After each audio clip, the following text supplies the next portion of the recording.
महागणाधिपतये नमः। महासरस्वत्यै नमः।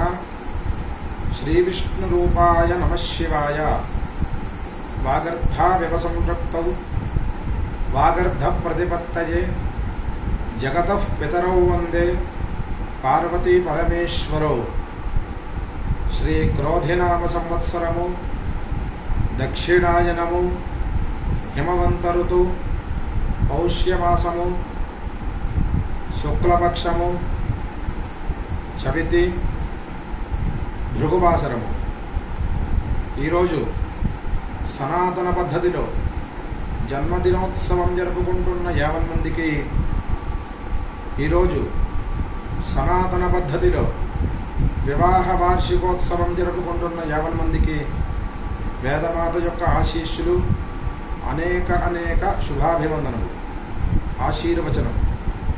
ఓం శతం జీవ శరదో వర్ధమాన ఇత్యపి నిగమో భవతి, శతమితి శతం దీర్ఘమాయుర్మరుతయేనావర్ధయంతి శతమేనమేవ, శతాత్మానం భవతి శతమనందం భవతి శతమైశ్వర్యం భవతి, శతమితి శతం దీర్ఘమాయుః।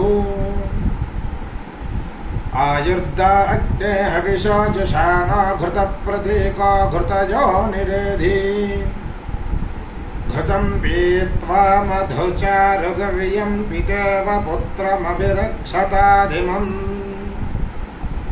ॐ देवा इमां वाचमभिविश्वे गृणन्त आसद्यास्मिन्, बर्हिजमादजध्वमग्नेर्वामपन्नगृहस्य सदसि सादयामि, सुम्नाय सुम्निनि सुम्ने माधत्तं, धुरिधुर्यौ पादमग्ने दग्धायो शीततनो पाहि माद्य दिवः, पाहि प्रसिद्ध्यै पाहि दुरिष्ट्यै पाहि दुरत्मन्यै, पाहि दुश्चरितादविषन्नः पितुं गृणशुषदायो निग्स्वाहा।